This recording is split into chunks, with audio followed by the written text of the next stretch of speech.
Hello everybody, welcome back to another episode of your OGR, baby, as today is game 36, and we had a little bit of a overtime winner, baby, as Darnell Nurse caps it off for the Edmonton Oilers on a great series with the Toronto Maple Leafs as we finished off our last and final game with the Toronto Maple Leafs. Finally, we don't have to deal with this team anymore up until the playoffs unless we do face them. If not, then perfect. I'd rather not face the Toronto Maple Leafs, honestly. That are a pain in the ass to face, and they have beat us up pretty good this season. I think we're only 3-5-1 this season against the Toronto Maple Leafs, so we definitely don't got the greatest record against them, but this game we won. We won the last game. We got the last laugh against the Toronto Maple Leafs, so that's really what counts, is that we got the last laugh. And Darnell Nurse had a beautiful goal, beautiful pass by McDavid, and I mean, this was a big save by Mike Smith, honestly, and I give tips to Mike Smith this entire game. The defense was pretty horrendous, especially the top pairing between Nurse and Barrie. They were, I think analytics-wise, they had a 2.11 goals expected, and that is probably one of the worst stat I ever read last night when I was going over the game report of last night. That is really, really bad. 2.11 goals against on that line. That is absolutely, or goals expected, I meant. So not a very good defensive pairing between those two guys, and people have been saying, you know, Barron, you know, Nurse would be the ideal pair and lower Barry's minutes, which I totally agree. I don't know who you would pair Barry up with. Maybe a Chris Russell would be the ideal guy, but even then Russell's kind of a bum out there too. But you know, the defense didn't play too bad. Barron and Russell, I think, were probably one of our best pairs. And Adam Larson also had a great night. He had 7 hits on the night. He was absolutely just bashing bodies out there. And I really enjoyed the way that he played. But Mike Smith made a lot of big saves. So let's get into the goals that happened and the reason why Mike Smith was an absolute god. As the first goal of the game was scored by the Edmonton Oilers and Josh Archibald in a first period where we struggled pretty badly, you know.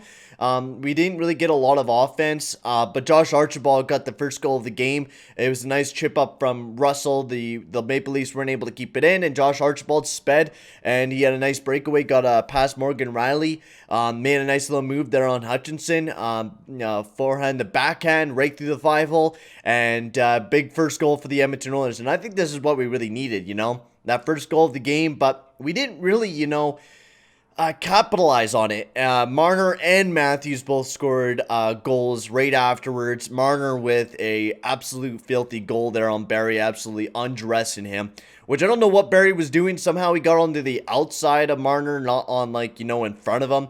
I don't know what the hell happened. It's like 1 second you're watching Barrie in front of him. Next thing you know it, Marner's in front of Barrie, and he has a perfect goal scoring opportunity there on Smith, and then also Matthews just absolutely sniped it top shelf there on Smith. There was no possible way, and you know, Nurse was on the ground. Barrie was, you know, all over the place. I don't know what Barrie does. Honestly, he's like on the other side, on the left side, and then he's all the way on the right side and all the way on the left.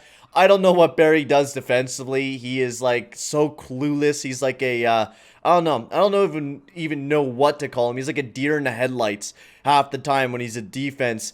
He just really can't play defense. It is, I don't know. I love Barrie offensively. I think Barrie is a great offensive defenseman. But when people relate him to the next Paul Coffey, it's absolutely a joke, because Paul Coffey was 100% better defensively than what Tyson Barrie is. He cannot even play defense. I don't even know why Barrie plays defense. He might as well play the right wing, for Christ's sakes.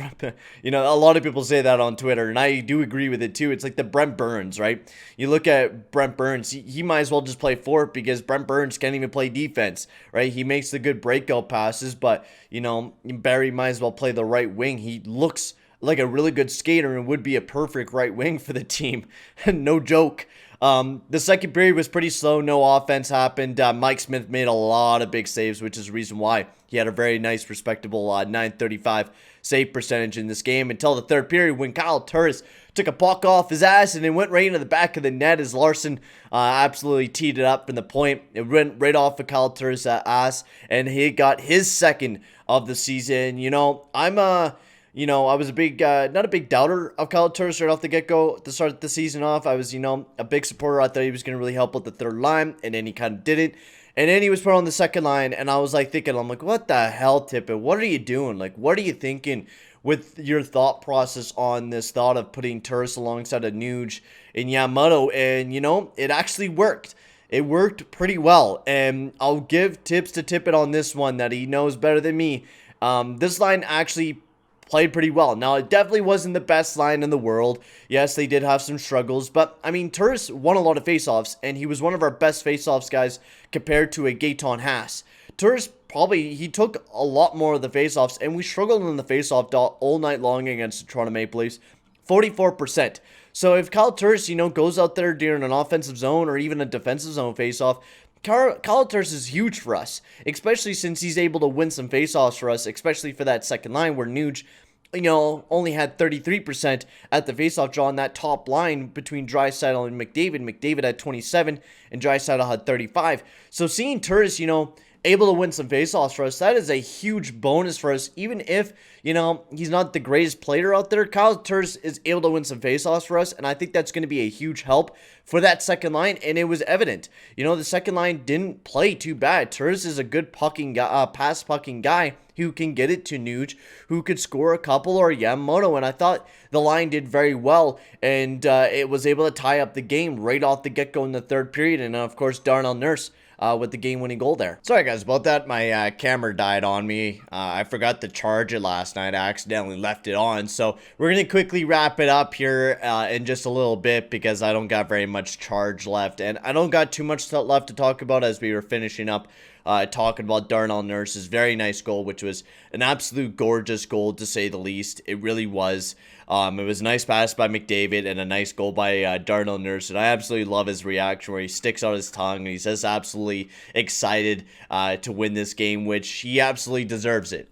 He had a hard-working game. I know he made a couple mistakes, probably one of our worst defensive pairings throughout the night, but honestly, big goal there for the Edmonton Oilers, big win for the Edmonton Oilers at that. Mike Smith had a beautiful game. Our defense, our top pairing struggled, but I mean, the rest of the people played pretty well. Ethan Bear has been carrying that Chris Russell, Ethan Bear pairing. I don't know why, they haven't thrown in Caleb Jones instead of Legason, which I think Jones would be better than Legason. You could obviously see that Legason's struggling, especially against a speedy team like the Toronto Maple Leafs. He was absolutely getting demolished out there, and I think Caleb Jones, would be a better fit. The top line between McDavid, Draisaitl, and Puljujarvi did struggle last night.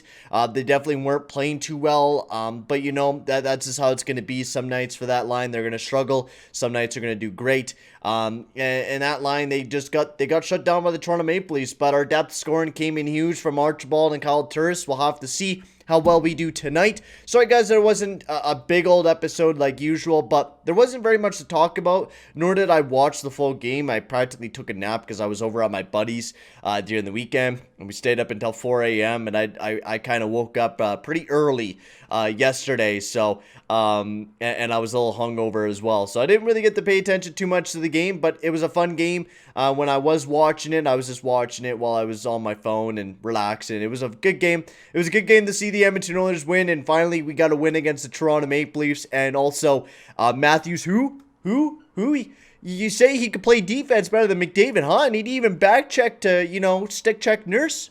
I had to throw in one little roast to end the video off, alright guys? I just had to throw that one in because Mr. Toronto Maple Leafs fans always say that Austin Matthews plays defense, and then you could just see him, skating back, laboring, just, not even trying. See McDavid skating, and Nurse, he's just skating, not even paying attention.